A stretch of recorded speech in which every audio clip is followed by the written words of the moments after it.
Hi everyone, it's August and it's still hot out. You might not be wanting to plant a fall garden, but fall gardens can be the best and there's less pest pressure. There's plenty of seeds that can go in the ground right now, and I'll be going over what I'm planting and you might want to as well. The first one we're going to talk about is everyone's favorite when eaten fresh. It's also really good in stir fries and it stores well for winter use. Peas are great when planted in the fall, and one of my favorites is Cascadia Snap. They're flavorful and abundant. It only takes 60 days to reach full maturity, and the vines only reach 30 inches, so there's really no need for staking. But you can stake it if you want to, and I'm going to use this little teepee here. I'm just going to add a little compost around the outside of it. I'm not even going to fertilize because peas really don't need that. Once I've added the compost, then I'm going to make a 1-inch trench all the way around this little teepee. Peas do really good if you use an inoculant. So I'll just sprinkle an inoculant right inside that trench, sprinkle my peas in rather thickly because peas actually like to be crowded unlike other vegetables. Cover it up and water it in.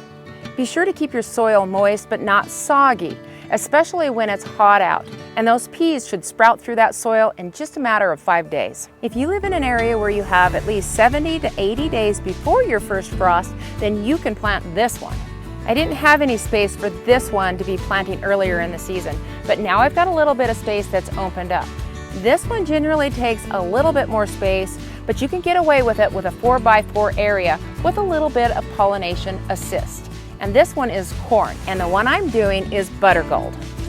This variety only takes 63 days to reach maturity, but I usually add about 10 to 14 days just because as we fall into fall, we get a little bit cooler and our days become shorter. One of the really nice things about corn when planted late in the summer, I've never had any corn earworms. Amend your soil with some compost and a little bit of nitrogen fertilizer because corn is a heavy feeder crop. I'll plant mine in a diagonal about 1 foot apart, 1 inch deep, and water it in. With these warm temperatures, you'll see your corn pop through the soil in as little as 2 to 3 days. It's really fast. Corn is wind pollinated, and when we plant in little areas like a 4x4 area, that pollen can be carried away. So we need to do a little bit of pollination assist. Tassels form first on the corn stalks. Then you start to see the ears, and then once you start to see the silks forming and coming out of the ears, that's when we want to pollinate. So we want to just lightly shake that corn stalk on calm days, and that way the pollen will drop right onto those silks. We want to do it every few days. Every single silk will develop a kernel, so you can see why it's really important to shake that corn on calm days so that it can settle and pollinate. This next crop is great for fall, but most people don't pick it early enough and they don't like it too much. But when it's picked young, it has a nice spicy flavor, it's excellent steamed, and the flowers and stalk is edible. It's broccoli Raab, and it's also known as broccoli rapini, and it comes in green and purple varieties. It's ready to pick in as little as 45 days. It's quick to germinate and grow, and it's better sown directly right in the ground. Amend your soil with some compost and some good organic fertilizer. Sow your seeds in groups of 3, 6 inches apart. Keep the soil moist all the way from sowing your seed until you harvest. This just improves the texture and the flavor of broccoli Raab. Also, harvest it just before the flowers open. This classic vegetable can be really difficult to grow in the springtime, especially in warmer climates. Brussels sprouts take a long time to grow, sometimes more than 110 days to reach full maturity. They're really cold hardy, down to 10 degrees. I like to direct sow mine in August. That way I get a harvest around Christmas time or January. If you live in a colder zone, then you can plant yours from a transplant and cover with a frost blanket during the cold months.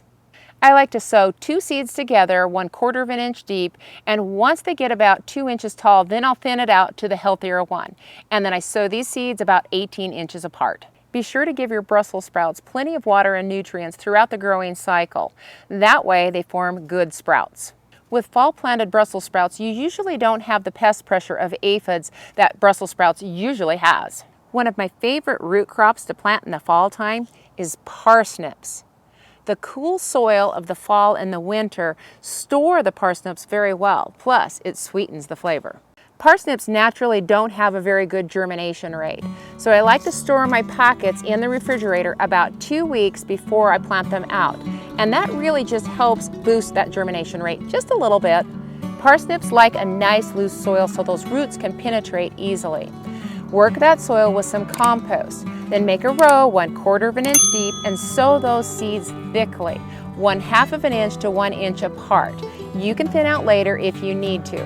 Cover them and keep them well watered so that those seeds have a better chance of germination. And you can use a really loose mulch right over the top of that just to help keep that moisture in. Don't expect your parsnips to jump through that soil and germinate quickly like your other crops are going to. They can take up to 2 to 3 weeks before you start to see them. Parsnips are great roasted with root crops, especially golden beets. And if you have a smoker and you can smoke them all together, that makes it even better. Honestly, I really like this one not only because it's great steamed and it's great in egg dishes, but it's beautiful in the garden in the fall and the winter for its color. You can eat the baby greens in as little as 20 days after germination. 5-color Swiss Chard is cold hardy and it improves its flavor with cooler temperatures. I like to add them to the corners of my garden beds here and there. I don't have a lot of room this time of year, so that works perfect for me. I'll just add a little bit of compost, work it in, and plant 2 or 3 seeds and water. Beets are another fall favorite. Some people say they taste like dirt, and others say, well, wash them off. But regardless of whether you like beets or not, you might want to try golden beets. They're sweeter than your regular reds. I'll be planting Touchstone Gold.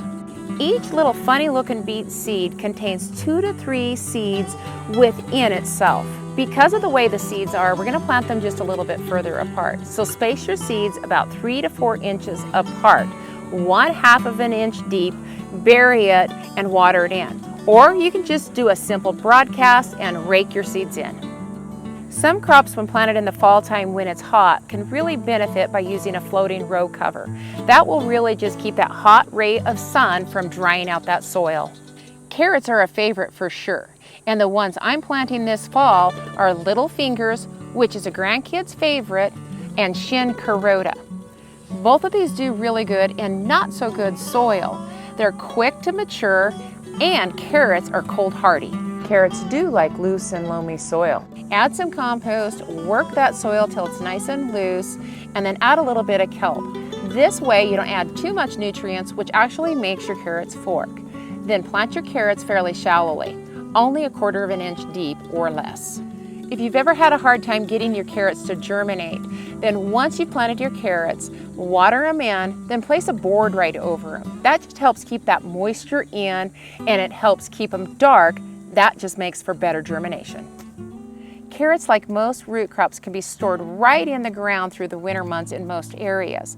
To keep the ground from freezing, you can mulch with a straw, and that just makes it to where you can harvest your carrots. These are just a few vegetables that can be grown in a variety of zones. Don't let summer gardening burnout stop you from having the best garden ever.